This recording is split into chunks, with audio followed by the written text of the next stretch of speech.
Hello दोस्तों, आप सभी का स्वागत है आज की इस क्लास में। आप सभी को राधे राधे, जय श्री राम। तो कैसे हैं आप लोग? आशा करते हैं अच्छे होंगे, अच्छे से अपने स्टडी कर रहे होंगे।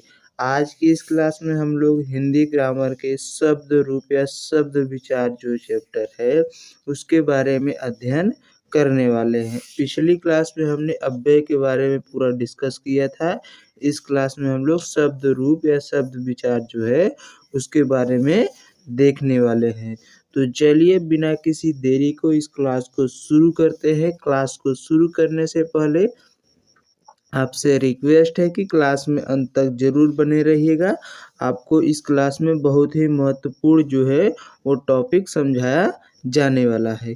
और इसकी जो है अगर आपको नोट्स चाहिए तो आप हमारे टेलीग्राम पे ज्वाइन हो सकते हैं। वहाँ इसका जो है पीडीएफ क्लास की नोट्स जो है अपलोड कर दिया जाता है क्लास ख़त्म होने के जस्ट बाद। तो चलिए क्लास को शुरू करते हैं। आज का हमारा टॉपिक है शब्द रूप। तो शब्द कैसे बनता है? तो शब्द जो है सबसे पहले शब्द बनने से पहले क्या होता है, कोई भी अगर भाषा है, कोई भी हम जो बोल रहे हैं तो हम क्या बोल रहे हैं, हिंदी भाषा बोल रहे थे। हिंदी भाषा को जो है किसी भी भाषा के कितने अंग होते हैं सबसे पहले भाषा को समझते। तो भाषा को जो है अंग की बात करें तो भाषा के 3 अंग होते हैं। कोई भी भाषा हो उसके कितने अंग होते हैं? 3 अंग होते हैं। कौन कौन? वर्ड हो गया, शब्द हो गया और वाक्य हो गया। कितने अंग होते हैं भाषा के? तो भाषा के 3 अंग होते हैं। वर्ड की बात करें तो वर्ड जो है हिंदी भाषा की सबसे छोटी इकाई है। वर्ड क्या है? हिंदी भाषा की सबसे छोटी इकाई होती है। अगर हिंदी भाषा जो हम बोल रहे हैं, जो हम आपको बता रहे हैं हिंदी भाषा के हिंदी ग्रामर के बारे में, तो हिंदी भाषा जो है इसकी सबसे छोटी इकाई की बात की जाए क्या होती है? वर्ड होती है। वर्ड के बाद क्या आता है? शब्द। वर्डों का सार्थक योग से क्या बनता है? शब्द बनता है। किसके सार्थक योग से बनता है? तो वर्ड जो है इनके सार्थक योग यानी इनको सही क्रम में सही ढंग से अगर इनको योग करेंगे तो हमें क्या मिलेगा? एक शब्द की प्राप्ति होगी जिसका अपना कुछ अर्थ होता है। क्या होता है? जिसका अपना अर्थ होता है। उसी प्रकार वाक्य की बात करें तो वाक्य क्या होता है? शब्दों के सार्थक क्रम और पूर्ण अर्थ के योग से ही एक वाक्य बनता है। क्या होता है? शब्दों के सार्थक क्रम और पूर्ण अर्थ के योग के साथ ही क्या बनता है? एक वाक्य का निर्माण होता है। तो भाषा के कितने अंग हैं? 3 अंग है। कौन कौन से? वर्ड हो गया, शब्द हो गया और वाक्य हो गया। अब हम लोग आगे बात करते हैं। अब हम लोग वर्ड और उस शब्द की परिभाषा के बारे में बात करेंगे। किसके बारे में? वर्ड और जो शब्द है भाषा के अंग है इसकी परिभाषा देखते हैं। तो वर्ड क्या होता है? भाषा की सबसे छोटी इकाई। किसकी इकाई? तो भाषा की सबसे छोटी इकाई जो मौखिक में व्यक्त करने के तरीकों को लिखित रूप में वर्ड कहते हैं। यानी जो हम मौखिक रूप से बोल रहे हैं वर्डों को, उनको लिखित रूप में जो है व्यक्त करना ही क्या कहलाता है? वर्ड कहते हैं। क्या कहते हैं? वर्ड कहते हैं। वर्ड का अपना कोई अर्थ नहीं होता। जैसे अ आ इ ई उ ए ऐ ओ औ अं अः फिर क से ज्ञ तक इनका कोई अपना अर्थ नहीं होता है। क्या होता है? इनका अपना कोई अर्थ नहीं होता है। ये केवल मौखिक रूप से जो बोले गए हैं उनको लिखित रूप में व्यक्त किए जाते हैं। इनका अपना कोई अर्थ नहीं होता। लेकिन शब्द की बात करें तो वर्डों के सार्थक योग से शब्द का निर्माण होता है। किसके सार्थक योग से? वर्ड जो है इनके सार्थक योग से ही जो है शब्दों का निर्माण होता है। जैसे अ प्लस न प्लस त प्लस र प्लस अ, तो इसका क्या बन जाएगा? अंतर बन जाएगा। क्या बन जाएगा? अंतर बन जाएगा। अंतर का एक अपना अर्थ होता है। अंतर का मतलब दो व्यक्तियों के बीच का जो है अलग अलगाव। अंतर का मतलब क्या होता है? जैसे मान लीजिए दो कोई युगफल है, उनके बीच का अंतर का मतलब उनके बीच का डिफरेंस कितना है, उनके बीच का जो है उनके बीच में कितने लोग, उनके अगर उन दोनों को आपस में से घटा दिया जाएगा तो कितने लोग उसमें से बचेंगे। जैसे दो समूह है, एक में 25 लोग हैं, एक में 20 लोग हैं, तो पहले समूह से दूसरे समूह को जो है अंतर करेंगे तो उसमें कितने लोग बच रहे हैं, यानी अंतर के बाद जो लोग बचते हैं वही अंतर होता है। तो अंतर एक क्या है, वर्णों के सार्थक योग से क्या बनता है, एक शब्द बन रहा है और उसका अपना क्या है, एक अर्थ है। यानी जब भी शब्द कोई होगा उसका अपना कोई ना कोई एक अर्थ जरूर होगा। अर्थ के आधार पर अगर बात करें, अर्थ के आधार पर, तो हिंदी भाषा की सबसे छोटी इकाई शब्द होती है। अगर अर्थ के आधार पर देखा जाए तो अर्थ के आधार पर जो है हिंदी भाषा जो है इसकी सबसे छोटी इकाई कौन सी है, तो इसकी सबसे छोटी इकाई शब्द होती है। क्या होती है, अर्थ के आधार। किसके आधार पर, अर्थ के आधार पर हिंदी भाषा की सबसे छोटी इकाई शब्द होती है। इसी के साथ अगले पॉइंट की तरफ बढ़ते हैं। अगला हमारा पॉइंट है वाक्य। भाषा के 3 अंग है, वर्ड हो गया, शब्द हो गया। अब हम बात करेंगे किसके बारे में, वाक्य के बारे में। तो वाक्य क्या होता है, शब्दों के सार्थक क्रम के योग से वाक्य का निर्माण होता है। यानी जो शब्द हमने अभी बनाए हैं उन शब्दों के सार्थक क्रम के योग से, यानी सही क्रम के योग से ही वाक्य का निर्माण होता है, जिसे एक सही जो अर्थ वह शुद्ध वाक्य देता है। जैसे मान लीजिए हम लोग लगा दिया, मीना चली बाजार गई। मीना चली बाजार गई, ये सही है या फिर मीना बाजार चली गई, तो इसमें से कौन सा सही है। तो यहाँ पर क्या है, सार्थक क्रम में नहीं लगाया इसलिए ये गलत वाक्य है। मीना चली बाजार गई, इसमें कोई अर्थ दे रहा है, सार्थक क्रम का कोई अर्थ, जैसे शुद्ध वाक्य का अर्थ जो है एक अर्थपूर्ण वाक्य है, नहीं, ये एक अर्थपूर्ण वाक्य नहीं, तो इसलिए क्या है, ये वाक्य का भाग नहीं है। जबकि मीना बाजार चली गई, इसमें क्या है, हमने वाक्यों को, शब्दों को जो है एक अर्थपूर्ण और सार्थक क्रम में लगाया, जिससे एक वाक्य का सही जो है हमें अर्थ प्राप्त हो रहा है कि मीना जो है बाजार को चली गई है। यहाँ पर कोई सार्थक अर्थ पहले में नहीं प्राप्त हुआ, लेकिन दूसरे में क्या है, प्राप्त हो रहा है। इसका मतलब ये हुआ कि जब हम शब्दों को सार्थक क्रम के योग में जब उनको व्यवस्थित करते हैं तो एक वाक्य का निर्माण होता है जो एक अर्थ जो है व्यक्त करता है। तो वाक्य भी आप लोगों को आशा करते हैं यहाँ तक क्लियर हो गया। वाक्य का मतलब शब्दों के सार्थक योग के जो है सार्थक क्रम के योग से जो है वाक्य बनता है। वहीं शब्द की बात करें तो शब्द क्या है, वर्णों के सार्थक क्रम के योग से जो है शब्द बनता है, जिसका अपना न कोई अर्थ अवश्य होता है। वर्ड क्या होता है, जो हम लोग मौखिक रूप से बोल रहे हैं उसको लिखित रूप में व्यक्त करना ही वर्ड कहलाता है। वर्णों का अपना कोई अर्थ नहीं होता है। यहाँ तक आशा करते होंगे क्लियर हो गया होगा। इसी के साथ अगले पॉइंट पर बढ़ जाते हैं। अगला पॉइंट हमारा है कि शब्दों के भेद।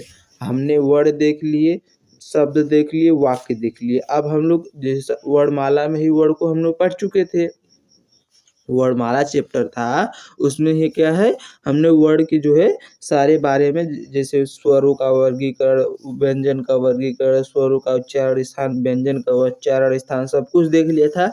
अब इस क्लास में हम लोग शब्दों के भेद के बारे में चर्चा करेंगे। किसके भेद के बारे में, शब्दों के भेद के बारे में। तो शब्दों को जो है 4 प्रकार से बांटा गया है। शब्दों को कितने प्रकार से बांटा गया है, 4 प्रकार से। पहला है रचना के आधार पर। रचना के आधार पर शब्द जो है 3 प्रकार के होते हैं। कौन कौन से, रूढ़ हो गया, यौगिक हो गया और योग रूढ़ हो गया। कौन कौन से, रचना के आधार पर शब्दों को 3 भागों में बांटा गया। कौन कौन से शब्द हैं, रूढ़ शब्द है। रूढ़ शब्द वे शब्द होते हैं जिनको जो है अलग नहीं किया जाता है। संधि, समास, प्रत्यय, उपसर्ग के द्वारा जिनको अलग नहीं किया जा सकता है वे क्या होते हैं, रूढ़ शब्द होते हैं। यौगिक शब्द क्या होते हैं, जो संधि समास के द्वारा जो है मिलकर बने होते हैं। योग रूढ़ क्या होते हैं, जो दो जो है ऐसे शब्दों से मिलकर बने होते हैं जिनका अपना कोई अर्थ होता है, वो क्या होते हैं, योग रूढ़ शब्द होते हैं। उनमें क्या होता है, योग रूढ़ शब्द में जो है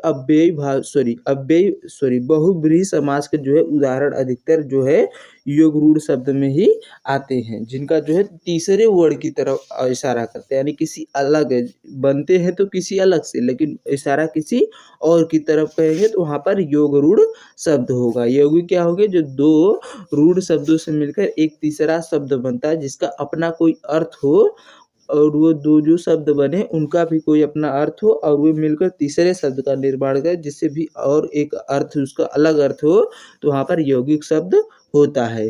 दूसरी बात करें तो दूसरा है स्रोत या उत्पत्ति के आधार पर। तो स्रोत और उत्पत्ति के आधार पर शब्द कितने प्रकार के होते हैं, 4 प्रकार के। कौन कौन से, तत्सम, तद्भव, देशज और विशेषज। विदेशज, उसी में स्रोत और उत्पत्ति के आधार पर संकर शब्द को भी रखा जाता है, यानी तो भेद में बात करें तो 4 है, लेकिन वैसे जो मानते हैं 5 शब्द हैं। संकर को भी इसी में रखा जा रहा है, लेकिन इसके भेद के अंतर्गत इसको नहीं माना जाता है।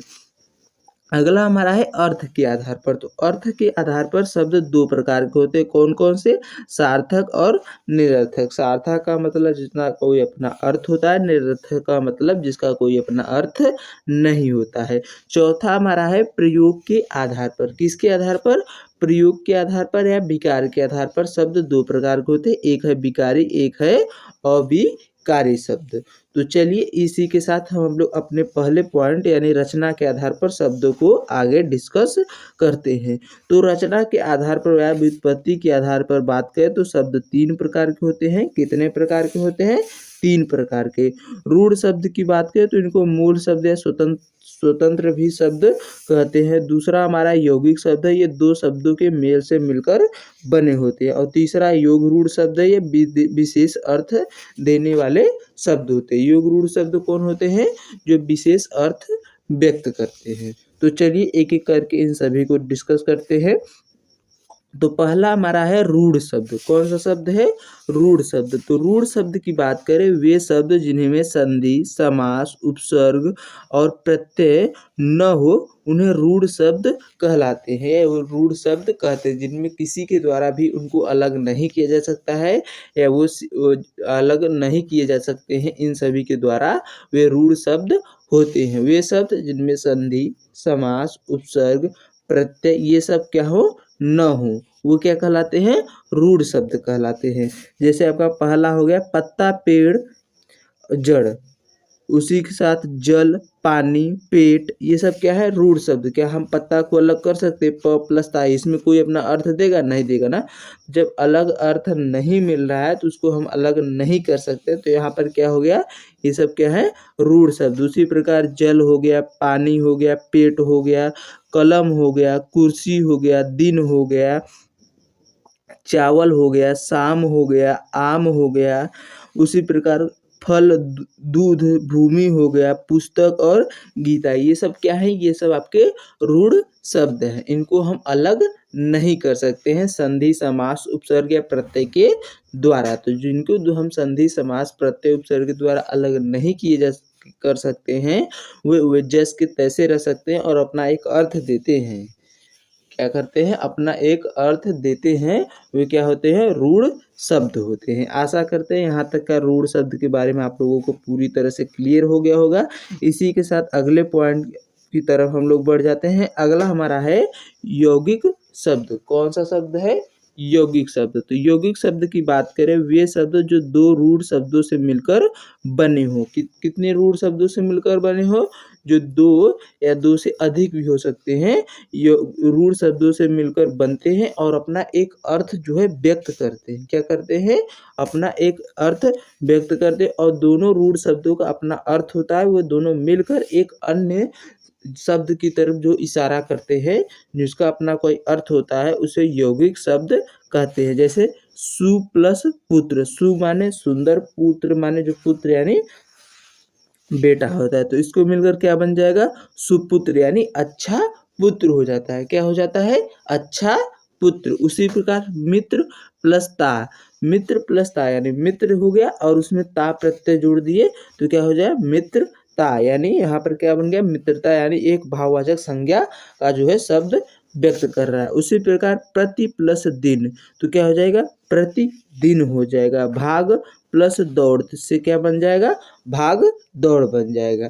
तो क्या, जब दो रूढ़ शब्दों को मिलाकर एक अलग अलग शब्द बनता है तो उसको यौगिक शब्द कहते हैं, जिसका अपना अर्थ होता है। विशेष की बात कर ले तो यौगिक शब्द में संधि, समास, उपसर्ग और प्रत्यय हो सकते हैं। क्या, यौगिक शब्द जो है इसमें संधि, समास, उपसर्ग, प्रत्यय जो है इनमें इनका जो है योग हो सकता है, लेकिन बहुब्रीहि समास नहीं होता। समास में कौन सा समास नहीं हो सकता, तो बहुब्रीहि समास जो यौगिक शब्दों में नहीं आते हैं। ये कहाँ पर प्रयोग होंगे, तो ये अगले आपके जो है योग रूढ़ शब्द जो है उसमें बहुब्रीहि समास आएगा। तो आगे यहाँ तक आशा करते हैं पॉइंट क्लियर हो गया होगा। अगले पॉइंट की तरफ बढ़ते हैं। तो अगला पॉइंट हमारा है योग रूढ़ शब्द। कौन सा शब्द, योग रूढ़ शब्द। वे शब्द जो किसी अन्य अर्थ की ओर इशारा करते हैं उन्हें योग रूढ़ शब्द कहते हैं। क्या कहते हैं, वे शब्द जो किसी अन्य, इसके किसी अन्य शब्द की ओर या किसी अन्य अर्थ की ओर इशारा करते हैं। जैसे बहुब्रीहि समास में होता है, मान लीजिए क्या है, दशानन, दशा है जिसके आनन अर्थात रावण, यानी किसी दूसरे की तरफ इशारा कर दे रहा है, तो यानी किसी अन्य अर्थ की तरफ जो शब्द इशारा करते हैं उनको योग रूढ़ शब्द जो है वो कहा जाता है। इनसे जो है बहुब्रीहि समास जो है इसके सभी उदाहरण इसके अंतर्गत आते हैं। यानी जो बहुब्रीहि समास है उसके सभी उदाहरण किसके अंतर्गत आते हैं, योग रूढ़ शब्द के अंतर्गत आते हैं। इसको आप स्टार पॉइंट बनाकर जो है ध्यान में रख सकते हैं कि जितने भी बहुब्रीहि समास के उदाहरण हैं वो किस शब्द के अंतर्गत आएंगे, योग रूढ़ शब्द के अंतर्गत आएंगे। जैसे आपका मुरलीधर हो गया, चंद्रशेखर हो गया, चक्रपाणी हो गया, दशानन हो गया, लंबोदर हो गया, पंचानन हो गया, ये सब क्या है, योग रूढ़ शब्द है। आशा करते हैं यहाँ तक का पॉइंट आप लोगों को अच्छी तरह से क्लियर हो गया होगा। इसी के साथ अगले पॉइंट की तरफ बढ़ते हैं। तो अगला हमारा है अर्थ के आधार पर शब्द के भेद। अभी तक हमने किसके, रचना या उत्पत्ति के आधार पर देखा था, अब हम देखेंगे अर्थ के आधार पर शब्द के भेद। तो अर्थ के आधार के शब्द जो है दो प्रकार के होते हैं, एक सार्थक शब्द होता है और एक निरर्थक शब्द होता है। कौन कौन से होते हैं, सार्थक शब्द और निरर्थक शब्द। सार्थक शब्द की बात की जाए तो आप लोग इसकी परिभाषा चाहे तो लिख सकते हैं, वे शब्द जिसका अपना कोई अर्थ होता है। क्या होता है, वे शब्द जिनका अपना कोई अर्थ होता है उनको सार्थक शब्द कहते हैं। निरर्थक शब्द की बात की जाए तो वे शब्द जिनका अपना कोई भी अर्थ नहीं होता है इनको निरर्थक शब्द की श्रेणी में रखा जाता है। सार्थक शब्द का मतलब जिनका अपना अर्थ होता है, निरर्थक जिनका अपना अर्थ नहीं होता है। सार्थक में जैसे चाय हो गया, तो हम लोग बोलते नहीं चाय वाय पिए, चाय वाय पिए, तो चाय क्या हो जाएगा, वहाँ पर सार्थक शब्द हो जाएगा। वाय क्या है, इसका कोई अर्थ नहीं क्यों है, जो है प्रयोग मात्र में जो है उपयोग कर लिया गया, इसके न प्रयोग करने से कोई इफेक्ट नहीं पड़ेगा। तो वाय क्या हो जाएगा, वहाँ पर निरर्थक शब्द हो जाएगा। जैसे चाय वाय, तो चाय क्या हो जाएगा, सार्थक, और वाय जो हम कहते नहीं कि चाय वाय पिए, रोटी वोटी खाए, तो रोटी क्या हो जाएगा यहाँ पर सार्थक, ओटी क्या हो जाएगा, निरर्थक शब्द। उसी प्रकार पानी वानी पिए, तो पानी वानी क्या है, यहाँ पर निरर्थक शब्द है, जबकि पानी एक सार्थक यानी उसका कोई अर्थ है। वानी वहाँ पर क्यों है, मतलब बेवजह से उसको उपयोग कर लिया गया है, उसका कोई अर्थ नहीं होता है, तो वो किसको निरर्थक शब्द की श्रेणी में रखा जाता है। उसी प्रकार जूते उते पहने, जूते उते जो है, बूते जो है पहने या उतारे, ये शब्द का जब वाक्य में प्रयोग करते हैं तो जूते क्या हो जाता है, सार्थक शब्द हो जाता है, और बूते क्या है, वो निरर्थक शब्द की श्रेणी में आ जाता है। निरर्थक शब्दों का अपना कोई अर्थ नहीं होता। जो निरर्थक शब्द आपके हैं उनका अपना कोई भी अर्थ नहीं होता है, वो जो है बस उसी किसी भी तरह से जो है सेंटेंस में प्रयोग कर लिए जाते हैं, उनके न होने से कोई इफेक्ट नहीं पड़ेगा, यानी कोई प्रभाव जो है वाक्य पर नहीं पड़ने वाला, उनका कोई अपना अर्थ नहीं होता है। आशा करते हैं यहाँ तक का जो है पॉइंट आप लोगों को पूरी तरह से क्लियर हो गया होगा। अगर पॉइंट यहाँ तक क्लियर हो गया है तो एक कमेंट करके रेड हॉट जो है कमेंट बॉक्स में ज़रूर दीजिएगा। तो इसी के साथ आगे बढ़ते हैं। तो आज के लिए तो बस इतना था। आज हमने क्या क्या पढ़ा है, तो आज हमने इस क्लास में बस 2 पॉइंट को पढ़ा है। कौन कौन से? उत्पत्ति के आधार पर और अर्थ के आधार पर। अभी आपके 2 बच रहे हैं। अगली क्लास में जो है उन दोनों को भी हम लोग समाप्त कर देंगे। तो आशा करते हैं यहाँ तक का पॉइंट आप लोगों को अच्छी तरह समझ में आया होगा। अगर ये पॉइंट आप लोगों को समझ में आया हो तो अपने दोस्तों को भी अधिक से अधिक शेयर कीजिएगा। एक सेकेंड। और अगर आपका कोई डाउट है, कोई क्वेश्चन है या कोई भी सजेशन है तो आप लोग हमसे जो है साझा कर सकते हैं कमेंट के माध्यम से। हम उसका रिप्लाई देने की पूरी कोशिश करेंगे। अगर कोई भी भूल चूक से गलती हुई है तो उसके लिए माफ़ी चाहते हैं। आज की यह क्लास यहीं पर समाप्त करते हैं। आज के लिए बस इतना ही। आशा करते हैं आप लोगों को यह क्लास अच्छी लगी होगी। तो चलिए मिलते हैं नेक्स्ट क्लास में। आज के लिए बस इतना ही। जय हिंद, जय भारत।